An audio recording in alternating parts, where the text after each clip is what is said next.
and I was like, Hello, my name is Hotel. I'm Hard Time in Mountain Hill. And I want to talk to you today about what it means to be win win versus what it means to be binary in a zero sum sense and when each is appropriate. And the reason I want to talk about this is in response to my recent yelling videos, I've gotten some strange responses by various people. Some of the debate community has asked people, not me, not directly to me, they don't want to come and say this stuff to me for some reason, but things like, is autonomy okay? Is autonomy debate school crumbling? Are you guys still in business? Why do they conclude this? Because I put up videos where I yell at people, okay? Now, in addition, there's another response to this video I want to highlight, which is a commenter saying, hey, go ahead, co-host Ken, do what you got to do. Hey, you know what, Eric? I actually think you were pedantic and unreasonable in that video. That all this man wanted was a little bit of reassurance, and that you should have provided that reassurance. And that had you done so, you would have resolved the whole problem a lot easier. You would have gotten your money and wouldn't cost you anything. Blah blah blah blah. So the reason I'm highlighting this thing is because we're talking about two kinds of solutions. One's win-win and one's win-loss. And both kinds of solutions are necessary in life under different circumstances. My basic position is that when I get extremely frustrated, it's when people fail to understand that this is not a win win situation, it's a win loss situation, or vice versa. So, for example, if I'm trying to make a deal with somebody, a business deal, that needs to be win win for sure, 100%, because we're working together to do something. That's not a dispute, and it needs to be win win. If we are having a dispute over a shared project that requires some decision making, if we're having a dispute over whether or not whether we ought to do X, whether we ought to do Y, that should be win-win. We should try to find a compromise to the extent that we can. If they are exclusive of one another, we might not be able to, but it's desirable because once again, you're working towards a common goal. However, if you have a dispute in which one party is making a claim and the other party is making the exclusive and opposite claim, then it needs to be adjudicated as win loss. And if you treat it as something else, it's still win loss. You're just trying to hide the fact that one person won.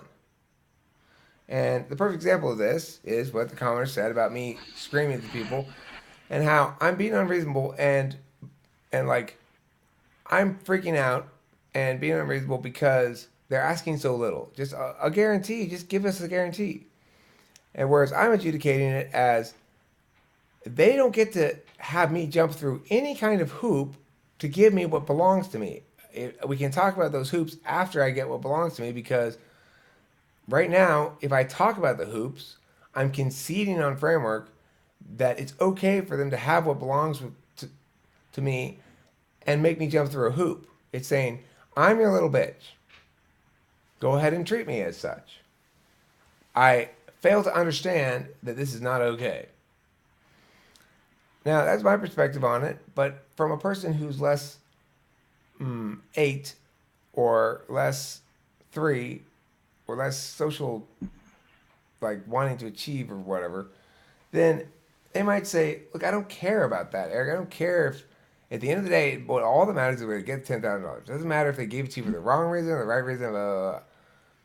But it does matter, though, is the thing. It sets precedent so that it's a point to be referenced later. This is why I say to people, and people always roll their eyes or dismiss the notion as somehow inadequate, but all of life outside of your internal feelings is argumentation. It's all argumentation. Because if I do that, I set the precedent. They can refer to that argument. Now the slope of the rhetorical hill I have to climb to get past that wrongness, it has a layer of defense in front of it now, an extra layer of wrongness defense. I've already conceded on the wrongness. Now I have to go back not only and explain why it's wrong, but why I didn't make that point earlier. Why did you concede earlier? Why have we proceeded on this path for such a long time? Eric, you could have told us back then, like I did with them. I said, you could have told me back then. That's why it matters why little details like, am I okay with just verbally guaranteeing, am I okay with doing some little thing for them? No, because they're not doing anything for me, right? They're not doing me a favor giving me my money. It's mine. And if we allow ourselves to argue even on that contention level, then we create misconceptions like the commenter had. Well, you were arguing about liability. She mentioned liability, blah, blah, blah. I should never have argued about it at all. I just said that's not relevant because it's after the fact that you breached contract. So my point here is multiple, but the core theme of it is understanding when certain circumstances require you to say, to go full on dick mode is the only correct answer, and that it requires you to jettison FE, something like that. Thoughts? Yeah, I have a lot of thoughts. I figured you would. It's about when to use win-win and when to use win-lose, and why this was wrong. I have some questions. I have some questions. I'll answer in 1 second, but let me just answer Unify from the chat, okay? Unify, it's about the fact that this is a circumstance that requires you to be win-lose versus win-win. And the fact is, most situations do. And my point is that a failure to distinguish between those situations that are win-lose and should be win-lose is what causes comments like the one I received. Go ahead, Nick. First of all, was this person morally correct, or who's the morally correct person in the argument? In the argument? I'm not talking about who was being immoral to create the problem that caused the argument. Who morally? It sounds like there had to be some moral fabric. The reason for arguing. The reason for arguing is their fault. Yeah, they're the ones who are morally culpable. Yeah, you had the moral high ground. Right. Okay. So, and this is money. This is important. People don't want to give money up, and people want money. I mean, we need money to fucking live. It's just, you need fucking money. So, if somebody is immorally withholding money from you, that is when, first of all, fuck them. So if they lose, it's a win for the world, and it's a win-win. Now, when you are with somebody who can debate and argue, that is a weapon. It is a tool. And there is no, if you have some money taken from you, and you are able to have a conversation with the person responsible for giving you that money, you will whip out your tool. Some people would punch that person. Some people would sue that person. Some people would just talk badly about that person for a long period of time and actually let it hurt themselves and be this negative gross thing because they're just, it sucks. Fucking net bankers and fucking people. Harry, you should have gone up there and fucking showed them what's up. So everyone would have a different way of handling it, but they'd have to handle it. Or they could just be a little bitch and not do anything, and then you're just letting it's not good to be a bitch for a long. That's the way of handling it too. It's just the worst possible way. Yeah, so you have to handle it. Now, for me, the most exciting, the most fun, and the most admirable way to do it is to do it with your mouth. Now, if you want to be effective, I mean that's not easy. And again, you want money, and people don't want to give you money. So it's not easy. The bigger the amount, I mean, that can be very difficult.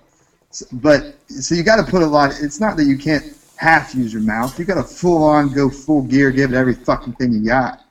And part of that is scaring them. That's part of the tactic itself. When they hear you debate, they're like, "Oh God," it's intimidating. And so it is war.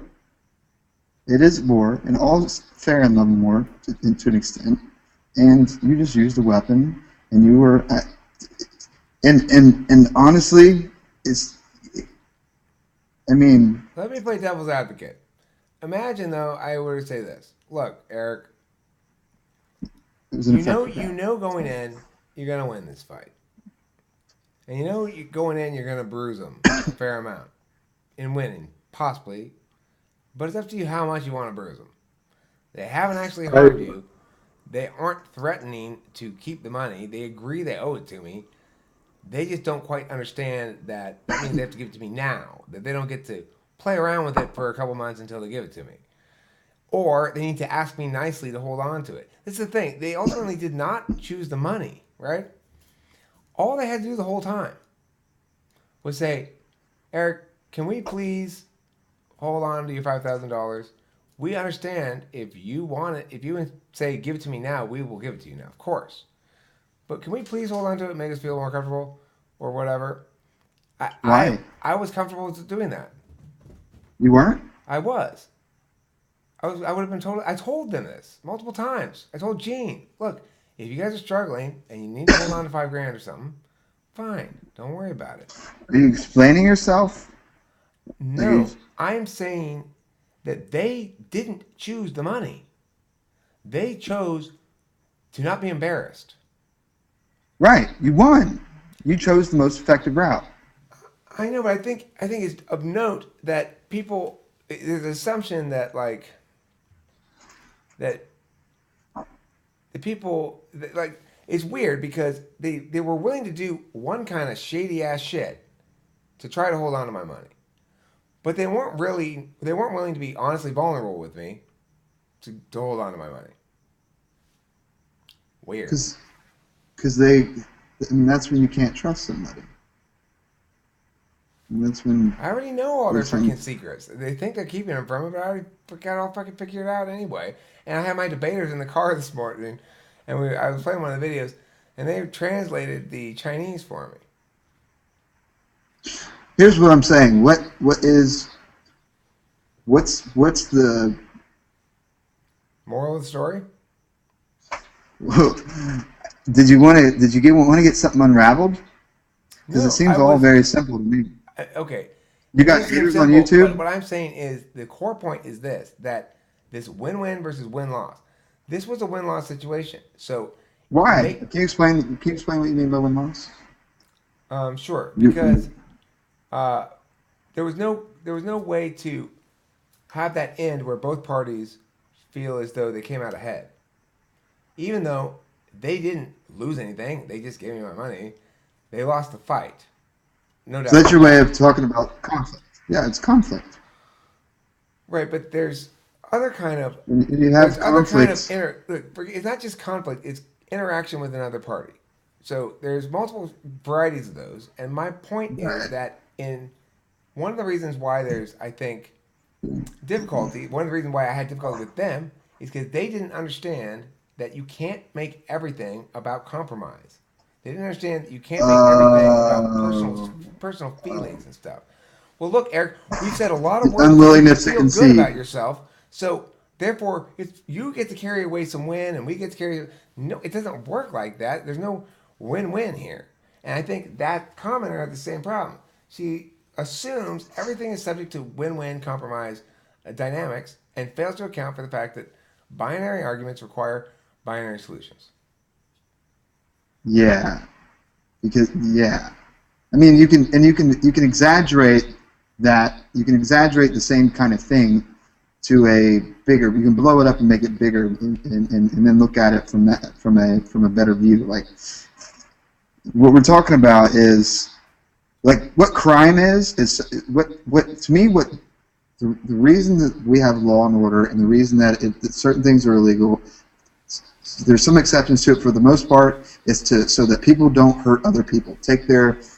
Have any don't inflict harm on them and don't fuck with their money. And that's how it's either money or damage to somebody. So, that person was committing a crime to you. If they stole your money, that's a crime. So to exaggerate it, like you're saying, like there should be a well. As I'm starting to think of it, I'm like, well, this is the judicial system. That's why lawyers exist.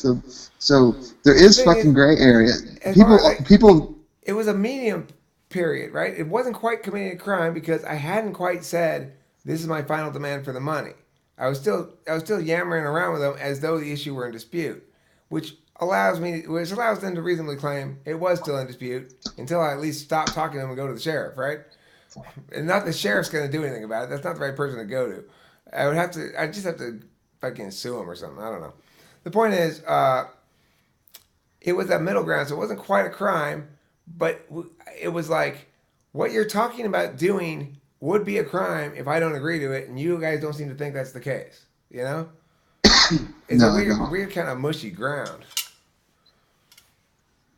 I have faith that you handled it well, and if people don't think you did, then you're misunderstood. And if you didn't handle it well, then the very essence of what you were trying to handle was at least pure. The intention was there. Whether it was to play or to, I think I handled it well, too. I mean, I'm not disputing that. I'm not looking for, like, reassurance about it.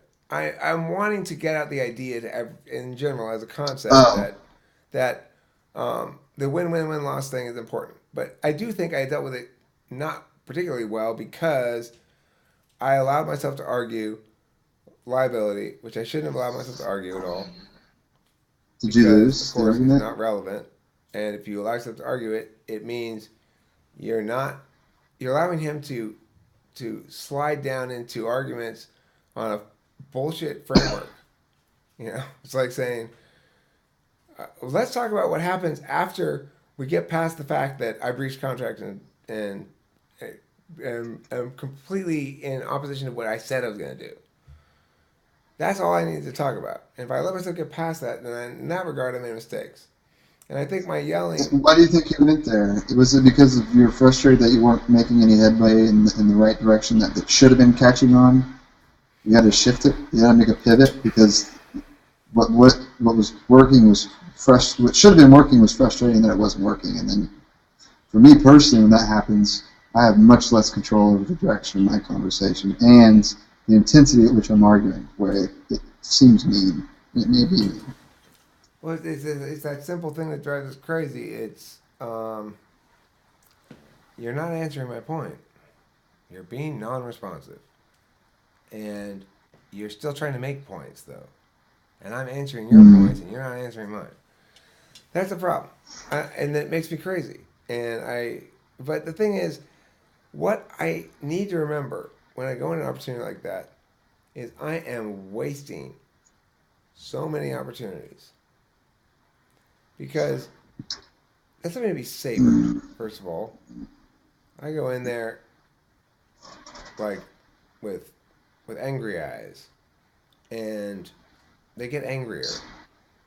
But if I go in there with playful eyes and enjoy just asking a bunch of questions, oh really?